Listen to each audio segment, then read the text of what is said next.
નડિયાદ પોલીસે બુટલેગરનો વરઘોડો કાઢ્યો હોવાનું સામે આવ્યું છે। મૂળ મુદ્દે જો વાત કરીએ તો પરિણીતાએ છેડતી ધમકી આપી છે તેવી ફરિયાદ કરી છે।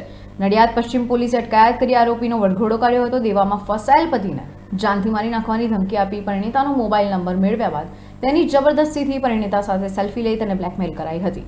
કુખ્યાત બુટલેગર માસૂમ મહિડા અગાઉ પણ લવ જેહાદના કેસમાં આવી ચૂક્યો છે। ત્યારે નડિયાદ શહેરમાં ધાક જમાવી મહિલાઓને હેરાન કરતો હતો। લિસ્ટેડ બુટલેગર સામે કડક પગલાં ભરતા પોલીસનો ખૌફ બુટલેગરોમાં છવાયો છે।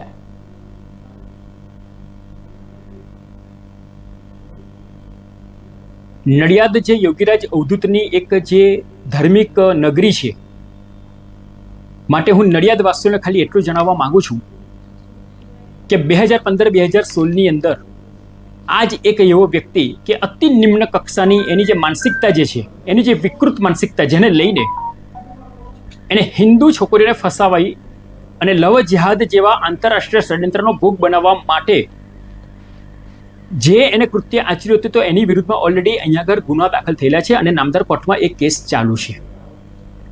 ગઈકાલથી જાણવા મળ્યું છે કે નડિયાદ પશ્ચિમની અંદર પીજ રોડ ઉપરની કોઈ પાટીદાર સમાજની કોઈ પરિણીતા છે, તેને 2 દીકરીઓ છે, તેની સાથે પણ એને જે પોતાની ઉંમર પ્રમાણે એને ન શોભે